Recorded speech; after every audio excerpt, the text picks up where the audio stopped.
This channel does not promote any violent, harmful, or illegal activities. All content provided by this channel is meant for an educational purpose only. আরে কম দে কিন্তু খাঁটি দে MDH Kashmiri লাল লঙ্কার গুঁড়ো। অন্যদিকে খেজুরিতে দুই BJP কর্মীর রহস্য মৃত্যুতে সিআইডি তদন্ত, রাজ্য পুলিশে আস্থা কলকাতা হাইকোর্টের।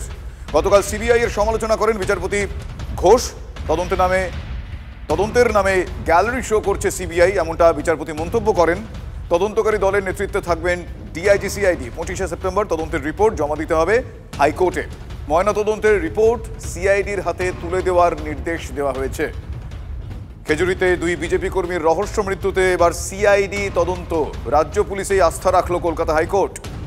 গতকাল সিবিআই এর সমালোচনা করেন বিচারপতি ঘোষ। তিনি বলেন, তদন্তের নামে গ্যালারি শো করছে সিবিআই। তদন্তকারী দলের নেতৃত্বে ডিআইজি সিআইডি থাকবেন। 25শে সেপ্টেম্বর তদন্তের রিপোর্ট জমা দিতে হবে হাইকোর্টে। ময়নাতদন্তের রিপোর্ট সিআইডির হাতে তুলে দেওয়ার নির্দেশ দেওয়া হয়েছে।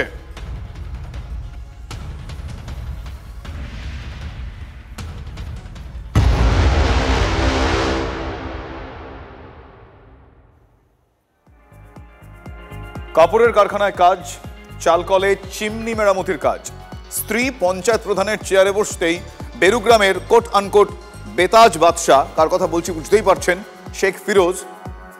জামালপুরে শেখ শাহজাহান, মানে একটু সার্কাস্টিক্যালি বললাম, জামালপুরের শেখ শাহজাহানের এই উত্থানের চোখ কপালে, কারণ তার সঙ্গে সন্দেশখালীর শাহজাহানের অনেক কাজকর্মের মিল পেয়েছেন, দীর্ঘদিন ধরে সেখানকার মানুষজন পেয়ে আসছেন। এবং স্ত্রী পঞ্চায়েত প্রধান হওয়ার পর তিনি কতটা ফুলে ফেপে ওঠেন, আঙুল ফুলে কলা গাছ যাকে বলে কতটা হয়, সেটা হাড়ে হাড়ে গ্রামবাসীরা টের পেয়েছেন। সেই গ্রামবাসীরাই বলছেন যে 2004-এ গুজরাতে কাপড়ের কারখানায় কাজ করতেন এই ফিরোজ শেখ। 2008-এ গ্রামে ফিরে এসে তিনি জমিতে কাজ করতেন, চালকলে চিমনি মেরামতির কাজ করতেন। 2018 সালে তার স্ত্রী বেরুগ্রামের পঞ্চায়েত প্রধান হওয়ার পরই পরিস্থিতি দ্রুত বদলে যায়। বেরুগ্রাম পঞ্চায়েতের চক্ষুনজাদি গ্রামের বাসিন্দারা অভিযোগ করছেন, তারপর থেকে তার জমি জবরদখল, কাজ পাইয়ে দেওয়ার নাম করে তোলাবাজি, এই সমস্ত বেড়ে যায় শেখ ফিরোজের। আর প্রতিবাদ করলে মারধর করা হতো, বসতবাড়ি দখলের হুমকি দেওয়া হতো, কারণ তখন তিনি ক্ষমতা বলে বলিয়ান এবং সেই ক্ষমতার হুমকি, ক্ষমতার বহিঃপ্রকাশ বারবার দেখা গিয়েছে। তারপর আস্তে আস্তে শেখ শাহজাহানের মতন, সন্দেশখালীতে শেখ শাহজাহান যেরকম এই কাজগুলো করে বেতাজ বাদশাহ হয়ে ওঠে, ফিরোজও বেতাজ বাদশাহ হয়ে ওঠে। ভয়ে এতদিন কারোর কাছে গ্রামবাসীরা অভিযোগ জানাতে পারেননি, অতঃপর শেখ ফিরোজের বিরুদ্ধে তারা মুখ খুলেছেন। তৃণমূল নেতা শেখ ফিরোজ লেঠেল বাহিনী নিয়ে ঘুরে বেড়াতো বলে ওই এলাকার বাসিন্দারা জানিয়েছেন। সন্দেশখালীর শেখ শাহজাহানের মতোই এলাকায় সে জমি দখল, সন্ত্রাস, তোলাবাজি, অত্যাচার। জামালপুরের বেরুগ্রামের তৃণমূল নেতা শেখ ফিরোজের বিরুদ্ধে একরাশ অভিযোগ, ভুড়ি অভিযোগ সেখানকার মানুষজনের। ঠিক যেন সন্দেশখালীর ছায়া পূর্ব বর্ধমানের জামালপুরের বেরুগ্রাম অঞ্চলে স্থানীয় তৃণমূল নেতা শেখ ফিরোজের বিরুদ্ধে গুরুতর অভিযোগ। জোর করে জমি দখল করে নেওয়া, বসতবাড়ি দখল করে নেওয়া, এমনটাই গুরুতর অভিযোগ শেখ ফিরোজের বিরুদ্ধে। এবং সঙ্গে থাকতো লেটেল বাহিনী।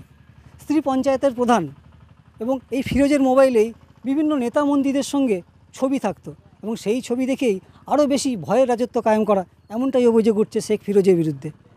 এতটাই ভয়ের পরিবেশ ছিল যে স্থানীয় মানুষজন তারা কোথাও অভিযোগ জানাতে পারতেন না। যদিও বা অভিযোগ জানাতে যেতেন, সে অভিযোগের কোনো রকম কিনারা হতো না, যে কারণেই কিন্তু শেখ ফিরোজের এত বাড়বাড়ন্ত। স্থানীয় মানুষজন চাইছেন পুলিশ প্রশাসন ব্যবস্থা নিক, গ্রেপ্তার করা হোক শেখ ফিরোজকে এবং তাদের যে সমস্ত সম্পত্তিগুলো দখল করা হয়েছে জোর করে, সেই সমস্ত সম্পত্তি তারা ফেরত পাক। পূর্ব বর্ধমান থেকে মনতোষ পোদ্দার, TV9 বাংলা। ওরা সব লেটেল বাহিনী, নিজের ক্ষমতা বলে আজকে এরকম জায়গায় চলে গেছে। পর লোকের জমি লিখিয়ে নিয়েছে, টাকা দেবো বলে লিখিয়ে নিয়েছে, পরবর্তী ক্ষেত্রে টাকা দেয়নি। 2018 সালের পর থেকে আস্তে আস্তে ধীরে ধীরে শুরু হয়। তারপর 2021-এর যে ইয়েটা হয়েছে তারপর থেকে এটা চরম আকার ধারণ করে।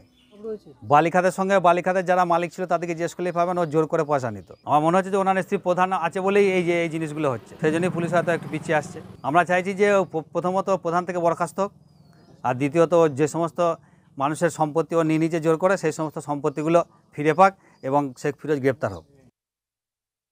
হ্যাঁ, যে গঠন করে নিয়েছে। কতটা জায়গা আপনার এখানে? 19 কাঠার মতন হবে। এখন আনুমানিক মূল্য কত হবে? 50 লক্ষ টাকা পড়ে হবে। জোর করে মানে বাধা দেওয়ার পর শুনল না। এবার আমাদের কাছে সেই এমন আছে, আমরা পাবলিক লোক, ভয় কী করবো, ভয় মানে দিতে হয়নি, আর কাছে ঘেঁষতে দিলে না, তা কী করবো? বাঁশ ঝাড় পর্যন্ত কেটে উঠিল, বাঁশগুলো পর্যন্ত বিক্রি করে নিলে, জুলুমবাজি তো সব সময় জুলুম। ভয় বলতে কি, মারধর করতো তো আপনার। এবারে পুলিশের কাছে যখন যাই আমরা, বলছে তোমরা আগে এখানে আসুন কেন, আমি মনে হয় আপনারা আস্তে আস্তে তার আগেই তো মেরে ফেলে দেবে, তারা আপনি তখন কি করবেন? ও 2-4 জন থাকতো ওর সঙ্গে, ও হুকুম করতো, মারতো, কেউ ভয় কিছু বলতে পারতাম না আমরা। পুলিশ যখন আসবে হয়তো বলে পুলিশ আসবে, পুলিশও আসবে না সময়। এমনি ওনার স্ত্রী তো প্রধান আপনার, সেই ইয়েতে যে 3.5 থেকে 4 বিঘে। কীভাবে করে? জোর করে নিয়ে নিয়েছে, ক্যাশ নিয়েছে 5,000 টাকা। ও বলছে আমাকে কিছু জমি দিতে হবে, নাহলে কিছু সব জমি আছে সব নিয়ে যেতে হবে। জোর করে নিয়েছে। ভয় থাকতো, বাইরের লোক আসতো, বহিরাগত জায়গা বলা, লিটল বাড়ি থাকতো। ওটা গ্রামটাই সন্ত্রাস একদম একদম দাপিয়ে বেড়াতো সব, মানে পুলিশের গাড়ি পরে থামিয়ে দিতে যা অবস্থা। প্রশাসনকে তো জানানো হয়েছে, দেওয়া হয়েছে, পুলিশ সঙ্গে গ্রেপ্তার করেনি। আমরা শাস্তি চাই, জেল চাই। MDH চানা মশলা, এখন ছোলা হোক বা বরবটি দানা, সাদা চানা হোক বা কালো, সব রান্নাই হবে অসাধারণ।